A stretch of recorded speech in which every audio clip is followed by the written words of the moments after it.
Welcome to Popcorn Unscripted, the podcast where we dive into movies and TV shows with no scripts, no filters, just real talk and plenty of popcorn. From timeless classics to the newest releases, it's all about real opinions and unfiltered conversation. I'm your host, Bailey, and let's grab some popcorn, sit back, and let the show begin. Let's play a little game. What's your favorite scary movie? If it's Scream, you're in good company. Welcome to episode 49 and another episode of Fright Corn Fest. Now, of course, obviously, the movie for today is Scream, the 1996 movie. I had never seen this movie up until today, so it was fairly interesting. From the start, a lot of things I was not expecting.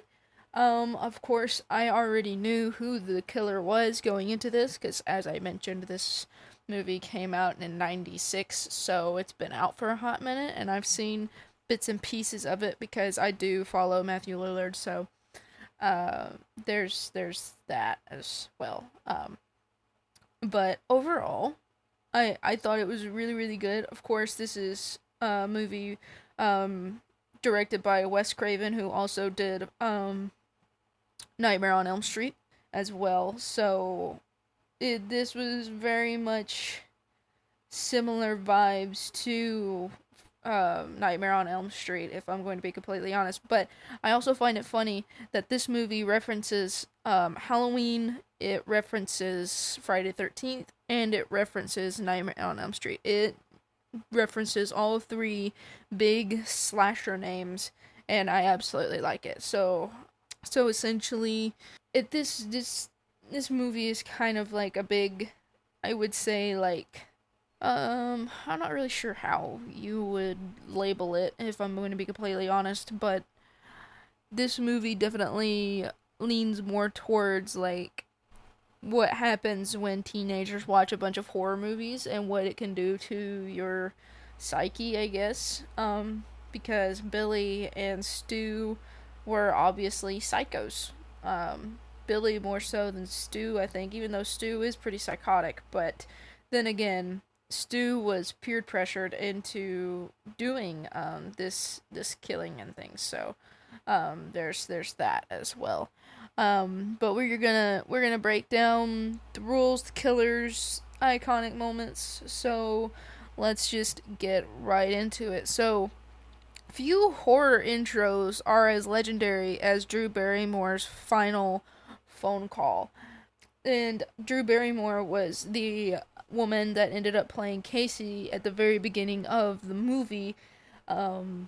I was honestly fairly confused. I was just like, oh, so we're just gonna get right into it. Somebody's already gonna die at the very beginning of the movie. And it was certainly interesting. And come to find out, I actually couldn't really tell who was doing what exactly. So I did look it up, and turns out Stu was the one that had killed Casey in the beginning, because she had dumped Stu for the football player, and such. So he's the one that ended up killing both of them. But Billy did have a hand in it, of course, which of course both of them domed the Ghostface mask. But Billy Loomis is the main antagonist of this movie, and the original Ghostface killer. And that's another thing too about this Ghostface character, is that anybody can be Ghostface. Not just one person has to be Ghostface. Just like how Michael Myers is Michael Myers and Jason Voorhees is Jason, and then you have Freddy Krueger who's Freddy. With Ghostface, anybody could be under that mask. And I think that's why Scream has went on to have like 6 movies in its franchise, because the character can be so versatile, I guess. The killer could be like I said, the killer can be literally anybody.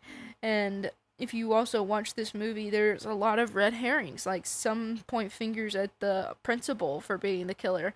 Then it points at the sheriff that maybe he could be the killer. And then, of course, what's her name? Crap. Sidney. Sidney's dad could be the killer, which, of course, with Sidney's dad, there was a really strong case for that because he just disappeared, and it was, of course, around the time where Sidney Prescott's mother was killed as well, so there's that.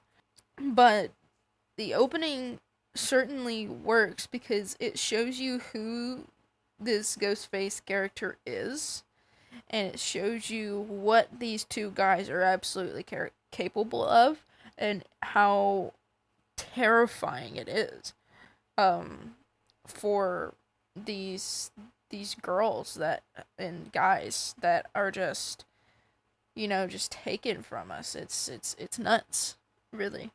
But to be fair, there were some funny Ghostface can be funny. Like, you can make Ghostface funny, which, of course, in what is it, Scary Movie, they make Ghostface kind of funny.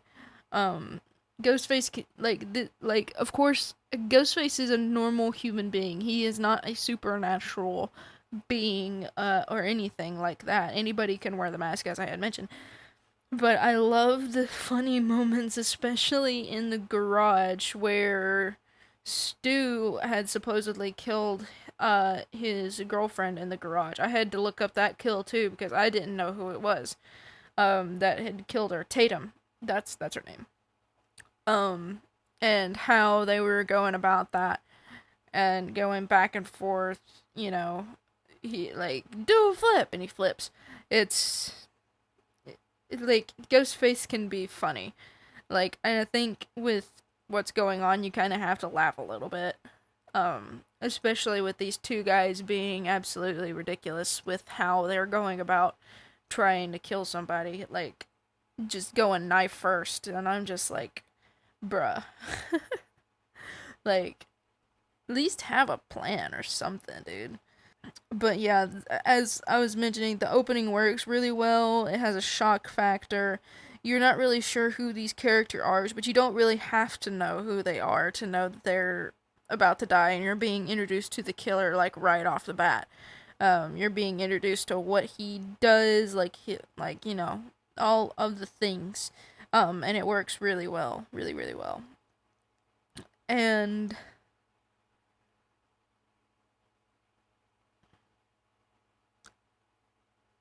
I'm not exactly sure, but another thing that brought a new sort of horror tension was, of course, Ghostface voice and phone call.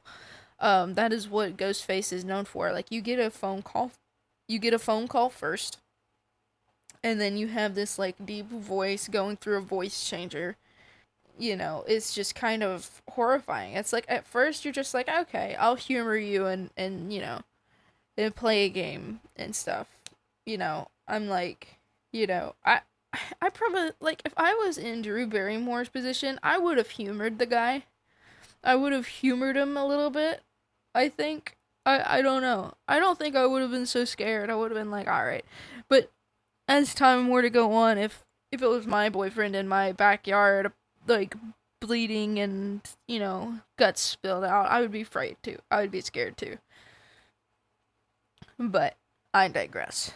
But it did bring a new sort of, like, it made me, like, tense up immediately because I wasn't expecting somebody to die so soon. Like, it was like right then, like, and that's what started the whole story, is Stu killing both of those people, along with Billy. But I will also say, Scream isn't just a slasher, it's a slasher about slashers. So in this movie, you have the rules of surviving horror. And this is something that Randy ends up talking about when they are at Stu's house for a party.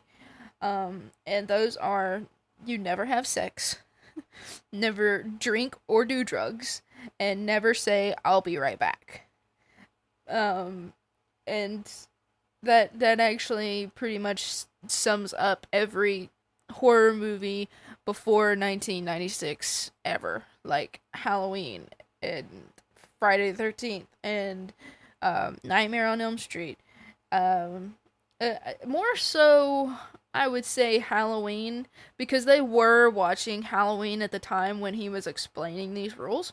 So Halloween is probably like the best example, because um, the kids in the movie, they do have sex, they drink and they smoke, and they do say "I'll be right back," and that's where that one iconic Stu moment comes from, where he's like, "I'm gonna go grab a beer and I'll be right back." That's a iconic Stu moment, which I think Stu is probably the most iconic character out of this franchise by far. And then of course this film plays with all of the tropes, like the final girl, the killer reveal, and of course your red herrings.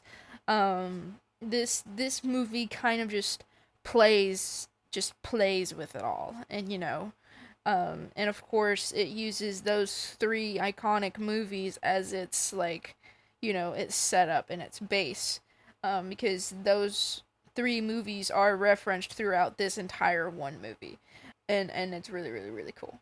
So Randy also in this movie is essentially the slasher genre's mouthpiece, because he knows all of these slashers like inside and out, and it's kind of crazy how much he knows, but it's also kind of cool, because it's like, if you understand like the situation and stuff, then you'll know, like, hey, like this is what happens, you know like, this is like, literally, I think Randy was like the first one to figure out, like, I feel like I'm in a horror movie, and that's what it ends up being. But I'm also glad that Dewey didn't die, um, as well. Who's played by David Ar Arquette. Is that how you say his last name? I'm not exactly sure, but yeah. And then of course you have the satire versus homage, and how it respects and pokes fun at the genre, which of course Ghostface, which of course is played with, like, you have Stu and you have Billy. Stu, I think, is more of the ridiculous one. He's easy to kind of get down on the ground, especially if you look at the garage scene with Stu's girlfriend. I can't ever remember her name. Tatum. Like, she fought him off, like, fairly well. Until she tried to go through the garage door. And unfortunately, and I will say, that's probably my most favorite kill out of the movie, because that one was, I think, the most creative that they directed, was that movie. So let's go into a Sidney Scott character deep dive. So what we know is that Sidney Prescott is the daughter of what's her mother's name? I can't ever remember her mother's name, but ultimately her mother ended up dying a year prior to, trigger warning, somebody that R-worded her and killed her. And that really left an impression on Sidney, and obviously she was never the same after that. But ultimately that ended up ruining her relationship with Billy Loomis. And so I'm guessing Billy just kind of got really upset by it, that she wasn't going to move on. But ultimately, at the very end of the movie, she ends up finding out that Billy was the one that ended up killing her mom and doing ungodly things to her. I'll put it that way. And it was just, I would say that's just an awful situation, and he was not trying to be understanding about it. But, of course, he was the one that killed her a year ago. And so, which, of course, I think Sidney was starting to figure out. Like, especially with the reporter who's played by Courtney Cox, Gail Weathers. And it's funny, because I knew she looked familiar, but I couldn't place her name. But I digress. But Sidney was never the same. Anyway, Sidney was never the same after her mother's death, which led her to kind of a rocky relationship between her and Billy. And we ultimately end up finding out that her mom is the reason Billy's mom ended up abandoning him, and that's why he was targeting her throughout the entire movie, because like her mom had an affair with his dad and ended up driving his mom to run away and him to never see her again. And so that just made him go ultimately psychotic as well. So, and that's why he ended up killing her mom, because it was her fault that his mom had left. It's kind of it's a very messed up situation, I would say, but I digress. And then, of course, we get into Billy Loomis and Stu Macher? I don't know. But what I do like about this movie is that it's two killers and not just one. But it makes it look like Ghostface could teleport, like could be in multiple places at one time, but it was just two people the entire time. And I do like that about Scream, is that it's not just one killer, it's two, which is very original to this genre. But ultimately, Billy Loomis is the main antagonist of this movie and the original Ghostface killer, as I have mentioned. And ultimately, he ended up pressuring Stu into doing these killings and things like that. He ended up pressuring him into do it. And I think that's so unfortunate, because I feel like Stu could have been such a good guy if Billy just hadn't have roped him into these, like, awful things that he wanted to do. And then, of course, you have, Billy finally getting what he wanted out of Sidney, which was having sex with her, and he got what he wanted. Now I haven't seen the second movie, but I'm assuming she ends up getting pregnant by the things I've looked at, and obviously Billy did not love Sidney either. He didn't actually feel anything towards her. He just used the relationship as a way to get close to her and get his revenge for her mother's affair with his father, as I had mentioned earlier as well. So it's just so twisted, and everything that happened just turned him into a psychopath. Whereas Stu, I think he was probably just a natural psychopath, and Billy just kind of fed off of that. And that's how Billy was able to manipulate him. Because Stu was certainly not mentally stable, by any means.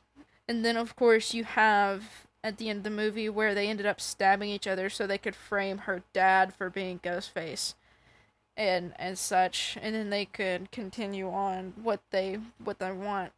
But one thing I want to know, which of course Billy's dead because Sidney ends up shooting him in the head, but I want to know if Stu actually died from the TV that she put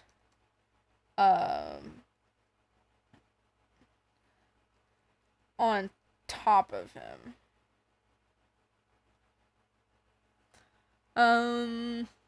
Okay, so yeah, it does say that he died from the television dropped on his head, which led to him being electrocuted.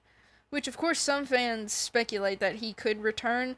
I genuinely think he could. I don't know how he could return unless it's, like, a supernatural thing.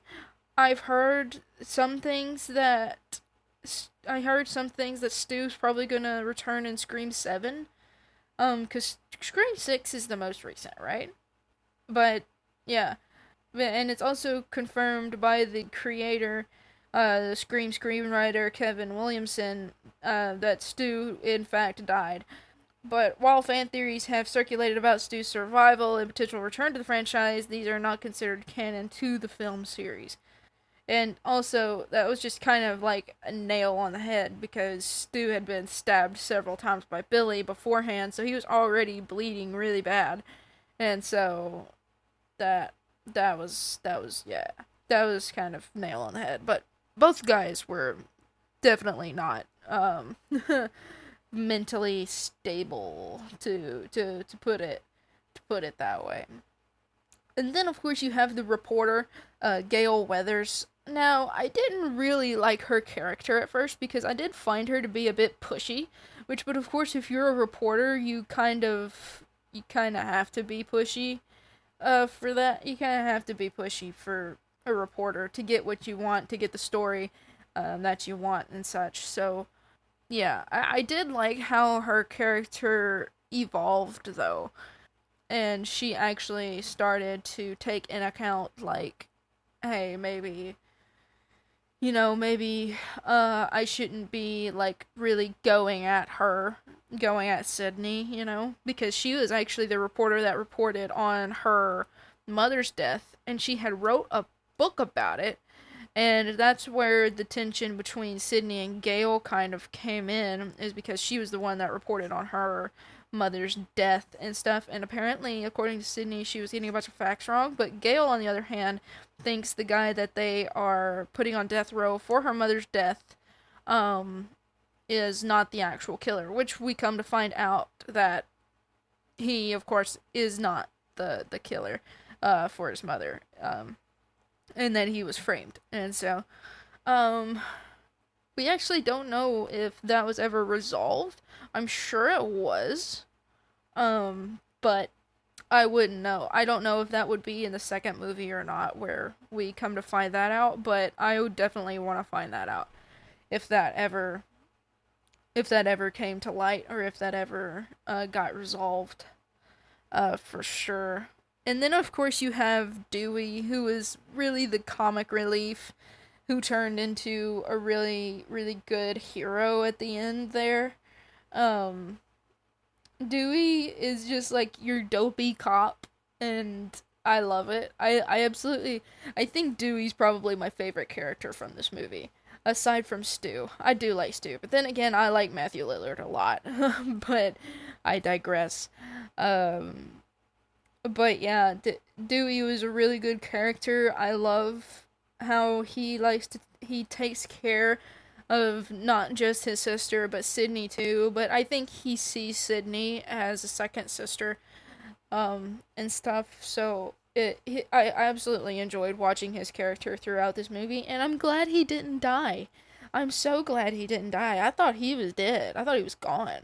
But then again, if you really look back at it, the knife wasn't really that deep into his back. So I don't think it really hit anything major. So I wasn't really thinking about that at the time. I was just like, oh, well, he's dead too. Like, everybody's gonna die. That was my mind to it. But I'm glad that he lived. And then of course you have Randy, who also ended up living. He wanted to actually get with Sidney, but of course Billy was in the way of that, so he could not get with Sidney. But towards the end, I think Sidney may have given him a chance. I think she may have given him a chance, considering the circumstances and stuff. And he's just the big horror fan avatar. Like, he knew everything about every horror movie ever made, I think. Which, of course, he worked at the local video store as well, during this movie. And so he was the one that was, like, warning everybody, but of course, he thought that Billy would have probably been the killer because, I guess, because of the way horror movies are. Because he even said, like, if you're the because Billy was standing in the horror section, and he was like something about, if you didn't want to be accused, why would you be standing in the horror section, you know? And so there's that kind of stuff there as well. So we'll get into the killer reveal. So I would say we were too busy watching the rules to see who exactly was breaking them. And that's what I think this movie does fairly well, because it doesn't give you the rules until the end, and then you kind of have to sit there and think about it and be like, well, who has been breaking these rules? Because obviously, Sidney and Billy ended up breaking one rule, broke one rule, and then, of course, they were already drinking. As far as drugs go, I don't think they were doing drugs, but mostly drinking. And then, of course, Stu being the "I'll be right back," line as well. So, all three were broken, but we weren't really paying attention to who was breaking these things. So, why the twist worked? Well, I already knew who the murderer was, or who the killer was behind the mask. But in my brain, I was sort of falling for the red herrings, but I did enjoy the reveal, because I'm just sitting there after, Ghostface or Stu had stabbed Billy and he died. I was just like, he's still alive somehow. That had to have been like some kind of fake blood or something that he had on him that Stu had to make sure he stabbed, or else he would have stabbed Billy for real. Um, of course. But I will say that both guys were fairly brutal in a way. They both like really like went after their victims, like went at it. Um, and not only that, but Billy and Stu's chemistry and chaos worked so well together. Even though Stu was a bit more out of it than Billy, I think Billy was a bit more level-headed than Stu. Of course, Billy was, of course, the brains between the two of them. Um, because I think Stu was genuinely just unstable, by far unstable. But I digress. Um, but one thing about this movie is that movies don't create psychos; they make psychos more creative. That's one line that I think Billy ends up saying. Is that these movies don't create psychos; they just make the psychos get more creative and give them ideas, I guess you could say, or make them see how you can be messed up and then make it more messed up. Because Saw can be I know the Saw series is pretty messed up, and I think the Leprechaun series the series is pretty messed up too. Especially when the Leprechaun goes to Vegas, and I remember that one kill specifically is he actually saw the person in half. That's literally like my favorite kill throughout that entire franchise. But anyway, but I do think, which of course my favorite kill in this movie specifically is Tatum's kill. Tatum. Because I just think that was actually the most interesting kill out of them all. Because every other kill, Stu or Billy ended up stabbing them and gutting them. So, that was a very unique kill, and I think that's kind of that was just a really interesting kill for me. But I will say that the brutality and comedy balance in the finale and balances really well. The irony definitely balances everything out fairly well. I love the irony of the ending, where Sidney ends up taking and putting on the mask and going after Billy, after the fact, and so it's really well, both Billy and Stu, as a matter of fact. So the irony at the end is played out very, very, very well. Very, very well. And I honestly, I don't think I could ask for anything better, if I'm being honest. I genuinely don't. Then you have Wes Craven's direction and style. Of course, I could see a lot of Nightmare on Elm Street in this movie because I feel like, because of course there are moments in Nightmare on Elm Street that can be funny, and I can see the same style in this movie as well. You have clean, tense visuals, and you have the balance of humor and horror. Um, and this movie has such strong pacing, and the tone is really really good too. And I don't see, I want to say I where am I going with this? I like that it just starts right off the bat because it immediately puts you in this tense moment, and then you kind of like go off from that, and it's just like, okay, we're gonna be good for a hot minute, and then it's like 20-30 minutes later, it's back up again, and Sidney's now the target and such. So it's really, this movie's really well done, and I genuinely think it holds up today, especially being a 96 movie, which most movies in the 90s do still hold up today, especially since I'm a 2000s baby. Yeah. But I will also say that he definitely reinvigorated a genre that he helped define because of Nightmare on Elm Street. So it kind of gave him the point, like, yeah, you can make fun of this because you actually took part in this. You know what it's like to have a genre like this, and so it was fairly interesting, by far. And I will watch this movie again. This movie was actually really good. I would definitely watch it again. I actually want to watch through the whole series and see what actually happens in the second movie, which of course I want to watch Friday the 13th movies too. I've seen Nightmare on Elm Street movies several times because of Dylan.